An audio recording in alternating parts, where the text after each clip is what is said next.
కార్తీక మాసాన్ని దామోదర మాసం అని పిలుస్తారు. కార్తీక మాసంలో బృందావనంలో శ్రీకృష్ణుని దామోదర రూపంలో ప్రతిరోజు ప్రార్థిస్తారు.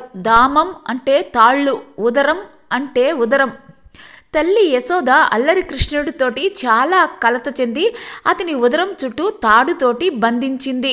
అందువలన కృష్ణుడిని దామోదర అని పిలుస్తారు. ఒకరోజు కృష్ణుడు మజ్జిగ చిలుకుతున్న యశోదాదేవి వద్దకు వచ్చి ఆకలి వేస్తుందని చెప్పాడు. వెంటనే యశోదాదేవి ఆ పనిని ఆపి కృష్ణుడికి పాలు ఇస్తుంది. తాను వంటగదిలో పొయ్యి వెలిగించి వచ్చిన విషయం గుర్తొచ్చి పాలు తాగే కృష్ణయ్యను కిందకి దింపి తాను వంటగదిలోకి వెళ్తుంది. తనను పాలు తాగనీయకుండా తన పని చూసుకోవడానికి వెళ్ళిన యశోద పైన కృష్ణుడు కోపగించుకుంటాడు. అక్కడ ఉన్న వెన్నకుండను పగలగొట్టి ఒక రోలు మీద కూర్చొని తింటూ ఉంటాడు. బయటికి వచ్చిన యశోదాదేవికి కృష్ణుడు రోలు మీద కూర్చొని వెన్న తింటూ కనిపించాడు. అప్పుడు యశోదాదేవి కృష్ణుణ్ణి మందలిస్తూ ఒక కర్ర తీసుకొని వెంట పరిగెత్తుతూ కృష్ణుణ్ణి పట్టుకుంటుంది.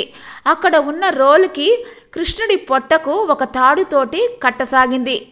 ఎంత ప్రయత్నించినా కూడా ఆ తాడు కృష్ణుడి ఉదరానికి తక్కువే అవుతుంది. తన తల్లి తనను బంధించటానికి పడే కష్టాన్ని చూడలేని కన్నయ్య తన తల్లి తన వల్ల బాధపడకూడదు అనుకుంటాడు. ఆ తాడు తన పొట్టకు సరిపోయేలాగా చేసుకొని కట్టించుకుంటాడు.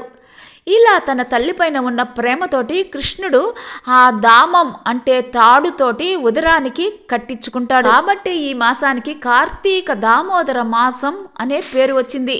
అలా తల్లి కట్టిన రోలుతోటి కృష్ణుడు ఆడుకుంటూ ఉండగా ఉద్యానవనంలో ఉన్న 2 చెట్ల మధ్యలో నుంచి ఈ రోలు ఇరుక్కపోయింది. ఆ రోలును కృష్ణుడు బలవంతంగా లాగడంతో చెట్లు 2 వేర్లతో సహా పెకిలించుకుని పడిపోతాయి. శాప విముక్తిని పొందుతాయి.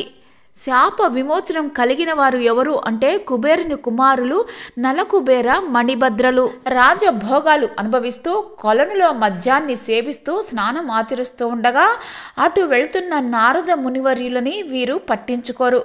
కోపం వచ్చిన నారదుడు మద్ది చెట్లు కమ్మని శాపానికి గురి చేస్తాడు. అయితే వారు క్షమాభిక్ష కోరడంతో కృష్ణుడు మీకు శాప విముక్తి చేస్తాడు అని నారదుడు చెబుతాడు. ఆ విధంగా అర్జున చెట్లుగా ఉన్న తమకు శాప విముక్తిని కలిగించిన కృష్ణ భగవానుడిని ఉద్దేశించి దామోదర అష్టకాన్ని వారు గానం చేశారు. ఇది అంతా కార్తీక మాసంలో జరుగుతుంది. కుబేరుడి కుమారులను విడిపించినట్లే నీ లీలల ద్వారా మమ్మల్ని కూడా బాధల నుంచి కాపాడు అని అందరూ ఈ మాసంలో శ్రీకృష్ణుణ్ణి ప్రార్థిస్తారు. నేతితోటి కేశవుడి ఆలయంలో ఎవరైతే దీపాన్ని వెలిగిస్తారో వారికి సంతానం, ఆయుర్దాయం, అష్టైశ్వర్యాలు చేకూరుతాయి.